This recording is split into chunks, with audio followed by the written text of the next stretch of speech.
이 시간 각 가정에서 이 예배 함께하고 계신 성도님들과 믿음의 가정 위에 하나님의 크신 은혜와 위로하심이 함께 하시기를 주님의 이름으로 축원합니다. 우리는 지금 여러 가지 힘든 시간을 보내고 있습니다. 코로나19의 상황이 심각한 수준이 되면서 일상생활, 경제생활, 사회생활 모두 어려움을 겪고 있습니다. 주일 예배를 모이지 못하는 사상 초유의 사태를 우리가 지금 경험하고 있습니다. 이 어려운 시기를 믿음 안에서 지혜롭게 잘 견딜 수 있어야 하겠습니다. 이 같은 어려운 상황에서 맞이하는 사순절은 평소와는 다른 무거움과 절박함으로 다가옵니다. 지난 수요일이 사순절이 시작되는 성회 수요일이었습니다. 그날을 시작으로 주일을 제외한 40일간이 사순절입니다. 올해는 2월 26일부터 4월 11일까지 사순절이 계속됩니다. 오늘이 사순절의 첫 주일입니다. 우리는 이 사순절 절기에 대해서 분명히 알고 그 뜻을 기념하면서 이 절기를 지킬 수 있어야 하겠습니다. 첫 번째로 사순절이 무엇입니까? 사순절이라는 말은 헬라어로 테살코스테라고 하는 말입니다. 이 말은 40일간의 기념일이라고 하는 뜻이 담겨 있습니다. 그래서 우리는 이 절기를 사순절이라고 말합니다. 사순절의 40일간은 예수님을 기억하며 참회하는 기간입니다. 시작은 언제나 수요일입니다. 사순절이 시작되는 그 수요일을 우리는 제의 수요일 또는 참회의 수요일이라고 부릅니다. 이것은 회개할 때 머리에 재를 뿌리는 그런 관습에서 비롯되었습니다. 사순절이 수요일에 시작되는 분명한 이유는 부활절 때문입니다. 기원 325년 니케아 공의회는 충분히 지나고 보름이 지난 첫 주일을 부활주일로 정해 놓았습니다. 그래서 그 부활주일을 중심으로 해서 다시 역으로 40일간을 이제 계산해서 사순절을 지킵니다. 이때 그 사이에 끼어있는 주일은 작은 부활절이기 때문에 주일을 빼게 됩니다. 그래서 수요일로 시작을 해서 6주간 계속된 후에 40일이 채워지게 되는 것이죠. 초기의 기독교인들은 사순절을 엄격하게 지켰습니다. 사순절이 정한 의식을 철저하게 준수했습니다. 금식하고 오락을 금하고 참회와 기도로 경건하게 보냈습니다. 그런데 이 전통이 종교개혁을 지나면서 약화되었습니다. 당시로서는 잘못된 카톨릭의 의식을 폐할 수밖에 없었지만 안타깝게도 의식을 폐하다 보니 정신마저도 희미해져 버렸습니다. 사순절은 우리의 신앙의 큰 유익입니다. 1년 365일 중 40일을 구별하는 것입니다. 40일 동안 경건하게 보내면서 어느 때보다도 예수님을 더 많이 생각하는 시간입니다. 자신을 돌아보며 회개하고 신앙의 본질을 점검하는 그런 시간입니다. 정체된 믿음을 새롭게 하고 주님을 향한 잃어버린 첫사랑을 회복하면서 더 큰 믿음의 발걸음을 내딛는 시간이 사순절입니다. 그래서 해마다 이 시기에 기도회와 집회가 가장 많이 열리게 되는 것입니다. 사순절의 40일은 성경적으로 중요한 의미가 있습니다. 모세는 시내산에서 40일을 금식했습니다. 이스라엘 백성들은 40년간 광야를 지났습니다. 또한 예수님은 광야에서 40일간 금식을 하셨고 무덤 속에 40시간을 계신 것으로 기록됩니다. 그리고 부활하셔서 성천하시기까지 이 땅에 40일간 머무시기도 하셨습니다. 이처럼 성경에서 40이라고 하는 이 숫자는 새로운 역사를 준비하는 시간입니다. 영적 훈련의 시간입니다. 새로운 변화와 출발의 기회입니다. 십자가 죽음을 넘어서 부활을 맞이하는 시간입니다. 성경이 그리고 예수님과 교회 역사가 40일을 귀하게 여긴 것처럼 우리도 사순절을 귀하게 여겨서 더 깊은 영적인 삶을 살아갈 수 있어야 하겠습니다. 사순절이 열리기 전에 세계적으로 축제들이 많이 열립니다. 이 시기에 열리는 세계적인 축제 중에서 가장 큰 축제는 브라질의 삼바 축제입니다. 이 삼바 축제의 공식 명칭은 리오데 자네이로 카니발이라는 이름입니다. 이 카니발 중에 카니발이라고 일컬어지는 리오 카니발은 열정적인 삼바 춤과 화려한 가장 행렬 그리고 과다 노출과 광단에 가까운 무질서로 가득합니다. 그리고 이 모습을 보려고 전 세계 많은 관광객들이 이 시기에 브라질로 모이게 됩니다. 몇 해 전이었던 2016년도에 브라질의 이집트 순모기로 알려진 신생아 소두증을 유발하는 것으로 알려진 지카 바이러스의 공포가 있었지만 그때도 엄청난 사람들이 브라질에 모였습니다. 그런데 이 카니발이라는 축제는 사순절과 깊은 연관을 가지고 있습니다. 우리말로 한다면 이 말은 사육제입니다. 카니발은 라틴어 카르네 발레라는 말에서 나왔습니다. 카르네라는 말은 고기라는 뜻이고 발레라는 말은 안녕, 그만이라고 하는 뜻입니다.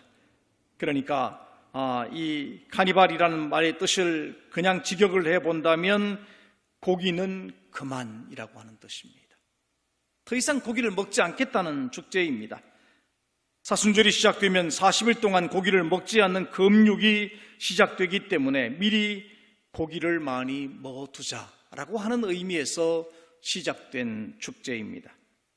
그래서 대부분의 카니발들은 사순절 시작 3일 혹은 일주일 전에 벌어지게 되는데 본격적인 절제와 금육이 시작되기 전에 몸과 마음을 준비하기 위해서 시작된 축제입니다. 미리 먹어두고 미리 할 일을 해두고 한바탕 축제를 벌이면서 절제와 금육을 준비하자는 것입니다. 그러니까 결국 카니발은 사순절을 준비하기 위해 시작된 축제인 셈입니다. 그런데 문제는 오늘날 카니발은 사순절 준비라고 하는 본래 취지와는 상관없이 먹고 마시고 즐기고 노는 일에만 광적으로 몰두하고 있습니다. 오히려 이때 향락과 놀이의 절정을 만들어내고 있는 것입니다. 그뿐만이 아니라 카니발이 끝나도 더 이상 사순절을 지키지 않습니다. 사순절의 본래 의미가 바뀌어 버린 것입니다. 마태복음 24장 38절과 39절을 보면 홍수전에 노아가 방주에 들어가던 날까지 사람들이 먹고 마시고 장가들고 시집가고 있으면서 홍수가 나서 그들을 다 멸하기까지 깨닫지 못하였으니 인자의 임함도 이와 같으리라. 이런 말씀을 하셨습니다. 말세적인 현상을 말씀하고 계신 것입니다. 노아가 홍수 심판의 경고를 받고 준비를 하고 있었습니다. 사람들에게 그것을 알렸습니다. 그러나 사람들은 이것을 무시하고 먹고 마시고 장가들고 시집가는 일에만 광적으로 몰두하고 있었다는 말씀입니다. 오늘 우리 시대가 그와 같지 않습니까? 주님의 다시 오심과 하나님의 심판을 준비하면서 깨어 근신해야 하지만 오히려 사람들은 먹고 마시고 즐기는 광적인 향락에 빠져들고 있습니다. 더군다나 경건의 깊이를 더해야 할 사순절 바로 직전에 더욱 그러합니다. 그리고는 사순절을 잊어버립니다. 이것이 오늘 우리 시대가 안고 있는 영적인 어둠입니다. 사랑하는 여러분, 우리 성도들은 이런 세상의 탕류에 휩쓸려서는 안 될 것입니다. 종말이 가까울수록 더더욱 경건을 연습해서 거룩한 삶을 살아가야 하겠습니다. 바로 이 사순절에 더욱더 우리의 경건을 돌아볼 수 있기를 주님의 이름으로 축원합니다. 두 번째로 사순절은 어떻게 지켜야 합니까? 초창기 초대교회 성도들은 이스라엘 백성들의 유월절을 준비하면서 금식을 했는데 이것을 본받아서 부활절 전에 금식을 했고 철저하게 기도와 신령한 훈련을 감당했습니다.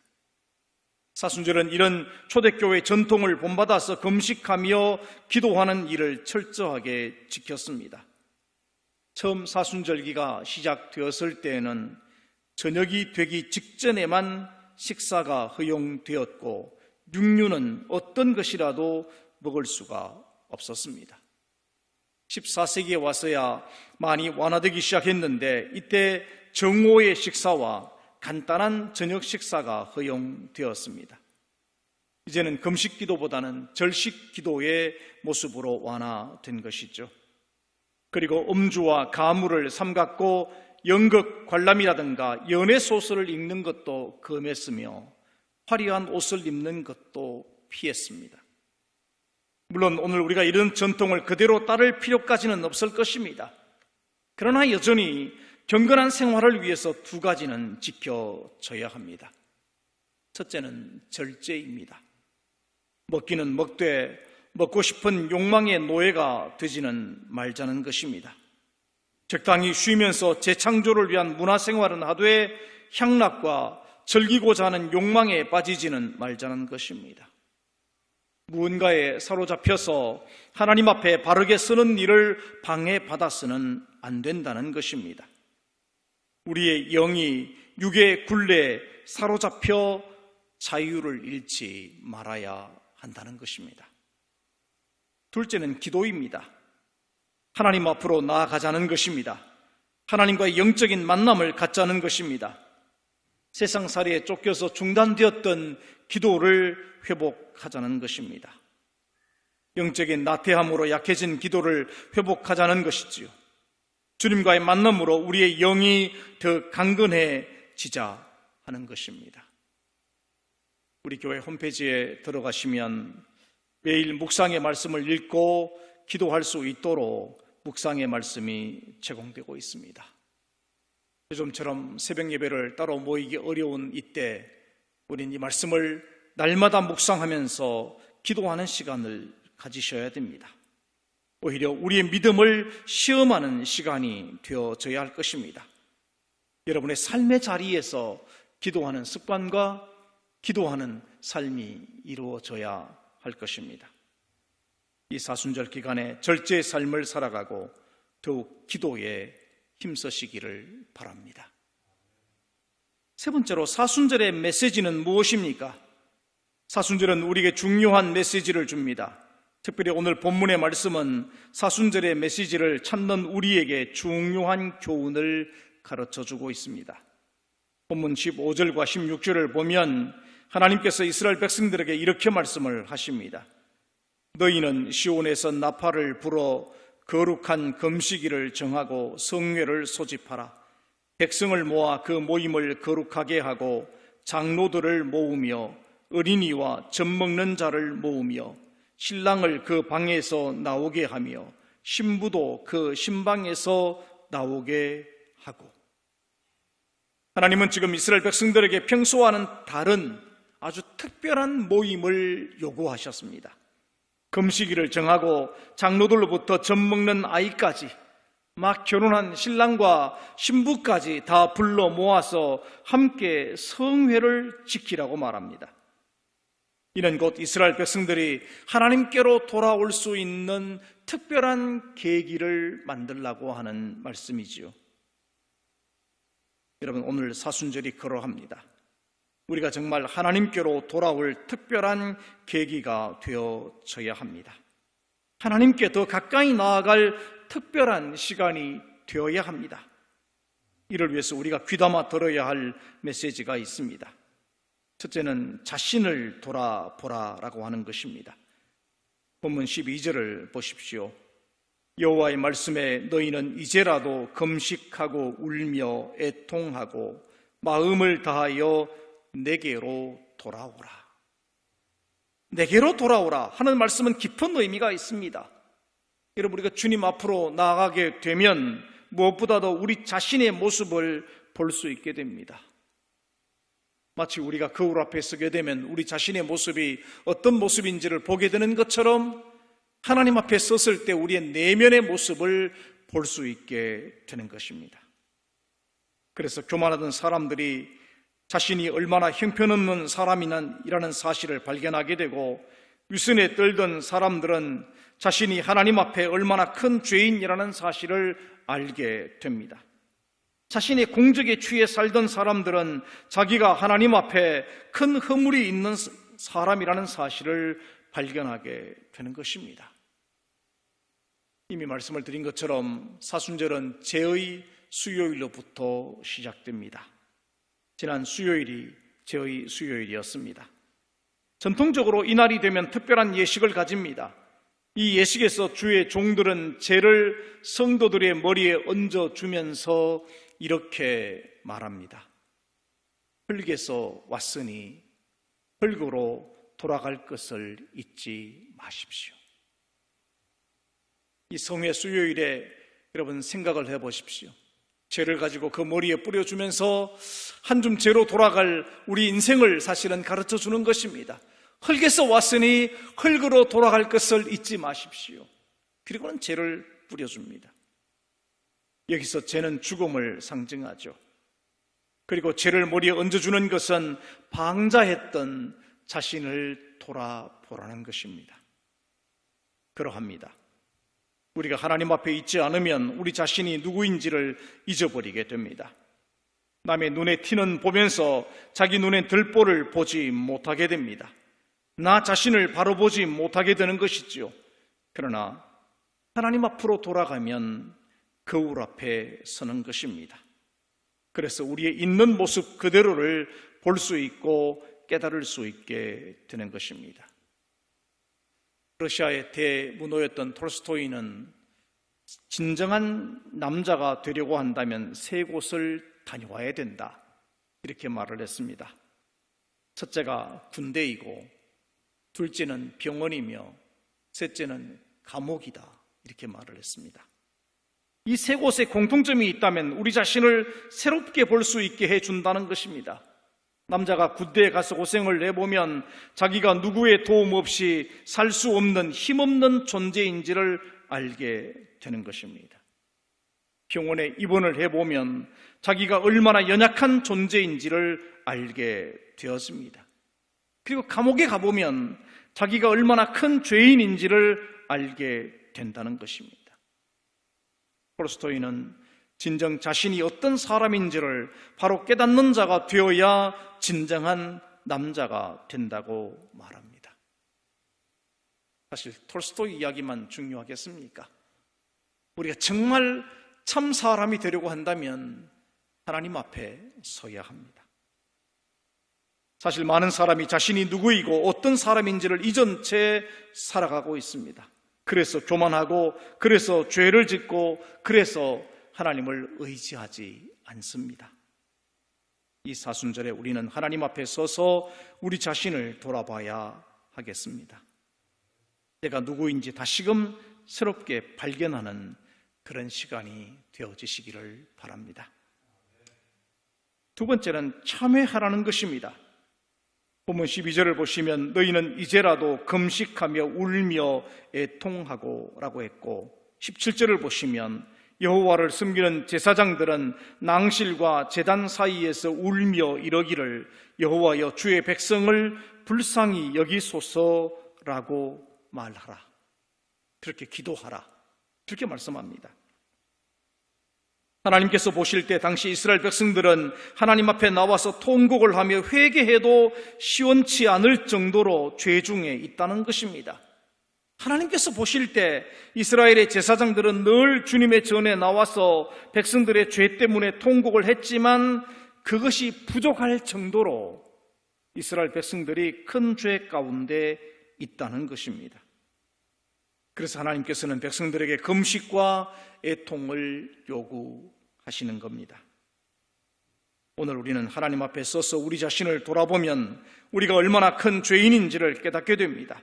그 죄를 깨닫게 될 때 우리는 참회의 눈물을 흘릴 수 있게 되는 것입니다. 사순절 기간은 바로 그런 시간입니다.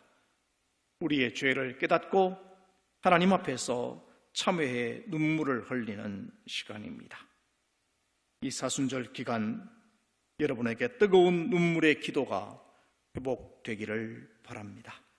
진정한 참회로 우리가 정결하게 되고 거룩하게 다시 세워지기를 주님의 이름으로 축원합니다. 세 번째는 거룩을 회복하라는 것입니다. 16절을 보시면 백성을 모아 그 모임을 거룩하게 하고 장로들을 모으며 어린이와 젖 먹는 자를 모으며 신랑을 그 방에서 나오게 하며 신부도 그 신방에서 나오게 하고, 한마디로 말하면 모든 백성들로 하여금 거룩한 모임에 참격해 하라는 것입니다. 이 말씀은 곧 하나님의 백성들로 하여금 거룩을 회복하게 하라는 말씀입니다. 하나님께서 모든 백성들에게 공통적으로 명하는 말씀이 있습니다. 내가 거룩하니 너희도 거룩하라. 여기서 거룩하라는 말의 뜻은 구별되라는 것입니다. 하나님께서 타락하고 패역한 이 세상과 철저하게 구별되셨듯이 이제 하나님의 백성된 사람들은 이 세상 사람들과 구별되라는 것입니다. 우리가 거룩하게 되려고 한다면 두 가지가 필요합니다. 한 가지는 거룩에 대한 열망이 있어야 합니다. 여러분들이 다 좋아할 수 있는 고기 가운데 하나는 연어이죠. 이 연어는 참 신비로운 물고기입니다. 어떻게 자신이 태어난 그 장소를 기억하고 그 자리로 다시 찾아갈 수 있을까? 참 놀랍습니다. 어떤 놈들은 2년이 지난 다음에, 어떤 놈들은 5년이 지난 다음에 돌아온다고 합니다. 저 양양의 남대천에서 부화된 어린 이 연어 새끼들이 바다를 향해서 나아갑니다. 그리고 태평양 한가운데를 휘젓고 다니다가 알을 낳을 때가 되면 어김없이 자신이 태어난 강원도 살구 산골짜기 이 남대천을 다시 찾아오죠.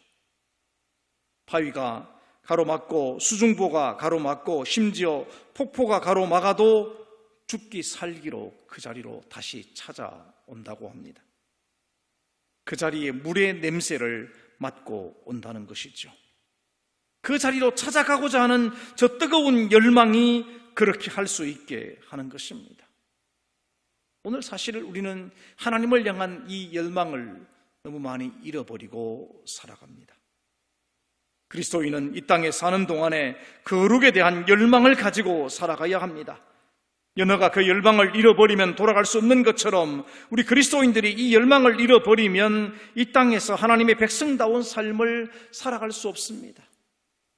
우리의 삶의 뿌리를 하나님께 내리기 위해서 우리는 열정을 가지고 하나님을 찾아가야 합니다. 우리에게 주님처럼 살고 싶다는 간절한 열망, 우리의 삶 속에서 주님의 향기를 날리고 싶다는 간절한 그 열망이 회복되어야 합니다. 바로 그것이 사순절입니다. 다른 한 가지는 거룩한 삶을 위한 용기가 있어야 합니다. 하나님의 백성들은 답변을 잘 해야 합니다. 하나님 앞에서는 예를, 이 세상에서는 아니오를 할 수 있어야 합니다. 이 세상이 유혹합니다. 부정부패를 저지르라고 유혹합니다. 이때 우리는 아니오라고 할 수 있어야 합니다. 엄난한 자리로 나아가자고 유혹할 때 우리는 단호하게 아니오라고 할 수 있어야 합니다. 거짓을 말하라고 유혹할 때 우리는 아니오라고 말할 수 있어야 합니다. 그러려면 우리에게 용기가 필요합니다. 어쩌면 이 용기가 사람들로부터 따돌림을 당하게 할 수도 있습니다. 여러 가지 손해를 보거나 때로는 핍박을 받거나 할 수도 있습니다. 그러나 우리는 포기해서는 안 됩니다. 하나님께서 함께 하실 것이고 하나님께서 도와주실 것입니다. 무엇보다 하나님이 기뻐하실 것입니다. 사랑하는 여러분, 이 사순절 기간에 거룩을 회복하시기를 바랍니다. 거룩에 대한 열망을 다시 불타오르게 하시기를 바랍니다. 거룩한 삶에 대한 용기가 다시 솟구치게 되기를 소원합니다. 사랑하는 성도 여러분, 사순절 첫 주일에 잠자던 영성을 깨우고 더욱 진솔한 모습으로 하나님 앞에 서시기를 바랍니다. 우리 자신을 돌아보고 혹시 죄가 생각이 난다면 그 죄를 참회하시고 우리 안에 있어야 할 거룩함을 회복하는 이 절기가 되시기를 주님의 이름으로 축원합니다. 기도하겠습니다. 거룩하신 아버지 하나님, 우리 하나님의 크신 은혜와 사랑을 감사하고 찬양합니다. 죄로 인해 영원히 죽을 수밖에 없었던 우리를 하나님의 거룩하신 뜻 안으로 불러주시고 날마다 우리를 새롭게 해 주시오니 감사하고 찬양합니다. 사순절을 지나는 동안에 우리를 위해서 친히 십자가를 지시고 고난 당하신 우리 주님의 그 고난의 참된 의미를 발견하게 도와주옵소서. 하나님의 거룩하신 말씀 앞에 우리 자신을 비추어서 우리의 죄됨을 보게 도와주시고 참회하게 도와주시고 정결하게 도와주시고 거룩하게 살아갈 수 있도록 우리를 붙잡아 주시옵소서. 이 사순절기에 경건의 믿음과 열정을 회복할 수 있도록 은혜를 더하여 주시옵소서. 예수님의 이름으로 기도하옵나이다. 아멘.